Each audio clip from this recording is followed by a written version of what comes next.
ஜனவரி 9 புனித லூக்கா எழுதிய நற்செய்தியிலிருந்து வாசகம். அதிகாரம் 4 வசனங்கள் 14 முதல் 22 வரை.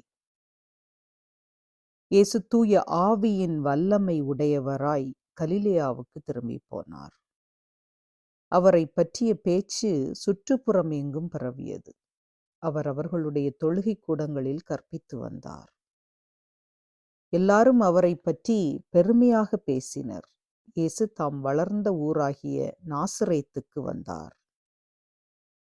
தமது வழக்கத்தின்படி ஓய்வு நாளில் தொழுகை கூடத்திற்கு சென்று வாசிக்க எழுந்தார். இறைவாக்கினர் எசாயாவின் சுருளேடு அவரிடம் கொடுக்கப்பட்டது. அதை அவர் பிரித்தபோது கண்ட பகுதியில் இவ்வாறு எழுதியிருந்தது: ஆண்டவருடைய ஆவி என்மேல் உள்ளது, ஏனெனில் அவர் எனக்கு அருள் பொழிவு செய்துள்ளார். ஏழைகளுக்கு நற்செய்தியை அறிவிக்கவும், சிறைப்பட்டோர் விடுதலையடைவர், பார்வையற்றோர் பார்வை பெறுவர் என முழக்கமிடவும், ஒடுக்கப்பட்டோரை விடுதலை செய்து அனுப்பும் ஆண்டவர் அருள் தரும் ஆண்டினை முழக்கமிட்டு அறிவிக்கவும் அவர் என்னை அனுப்பியுள்ளார். பின்னர் அந்த ஏட்டை சுருட்டி ஏவலரிடம் கொடுத்துவிட்டு அமர்ந்தார். தொழுகை கூடத்தில் இருந்தவர்களின் கண்கள் அனைத்தும் அவரையே உற்று நோக்கியிருந்தன.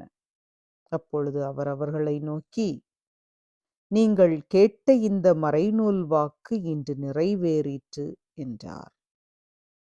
அவர் வாயிலிருந்து வந்த அருள்மொழிகளை கேட்டு வியப்புற்று, இவர் யோசேப்பின் மகன் அல்லவா என கூறி எல்லாரும் அவரை பாராட்டினர். இது கிறிஸ்து வழங்கும் நற்செய்தி. கிறிஸ்துவே உமக்கு புகழ். சிந்தனை: மாபெரும் சபைதனில் நீ நடந்தால் உனக்கு மாலைகள் விழ வேண்டும். ஆம், ஒரு திரை இசை கவிஞர் பாடுகின்றார். இயேசுவுக்கு அந்த பேரும் புகழும் கிடைத்தது என்ன காரணத்தால்? அதற்கான காரணத்தை நற்செய்தியாளர் முதல் வாக்கியத்திலேயே எழுதிவிடுகிறார். இயேசு தூய ஆவியின் வல்லமை உடையவராய் கலிலேயாவுக்கு திரும்பி போனார். ஆம், அதுதான் இந்த பெருமைக்கு காரணம். இயேசு தூய ஆவியின் வல்லமை உடையவராயிருந்தார். அவரது சொற்களில் ஆற்றலும் வலிமையும் இருந்தன. தூய ஆவியால் நிறைந்தவராய் இருந்தார்.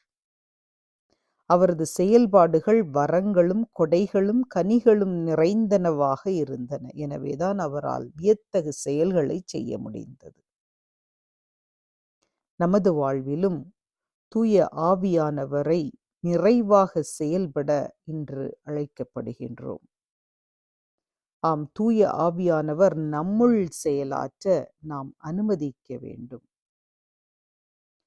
உம் ஆற்றலாலும் அல்ல, உன் வல்லமையாலும் அல்ல, உன்னுள்ளிருக்கும் ஆவியாலே மிகப்பெரிய காரியங்களை செயல்படுத்த முடியும்.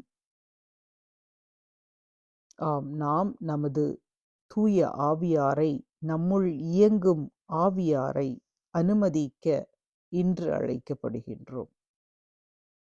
கடவுளின் ஆவி நம் ஒவ்வொருவருக்கும் தரப்பட்டுள்ளது. ஆவியால் வழிநடத்தப்படும் நாம் ஆவியின் தூண்டுதலை முதலில் கண்டுகொள்ள வேண்டும். அதற்கு ஆவியின் வாழ்க்கை நாம் முதலில் வாழ வேண்டும். இயேசு எந்த ஆவியால் அருள் பொழிவு பெற்றாரோ அதே ஆவி திருமுழுக்கின் வழியாக நம்மையும் வழிநடத்துகின்றார், நம்மையும் நிறைத்துள்ளார். இதனால் இயேசுவின் பணியில் நாமும் பங்கு பெறுகின்றோம். இறைவா, உம் தூய ஆவியின் துணையோடு நாங்கள் நடக்க எங்கள் ஒவ்வொருவருக்கும் அருள் தாரும் அப்பா. பிணிபோக்கும் வல்லமையை நீர் கொண்டிருந்தது போல உமது சீடர்களாகிய நாங்களும் தூய ஆவியின் வல்லமை உடையவர்களாக வாழச் செய்தருளும். எங்களுக்கு உமது ஆவியின் கொடைகளையும் கனிகளையும் வரங்களையும் நிறைவாக தந்து எங்கள் ஒவ்வொருவரையும் வழிநடத்தும். உமக்கே புகழ், உமக்கே ஆட்சி, உமக்கே நன்றி. ஆமென்.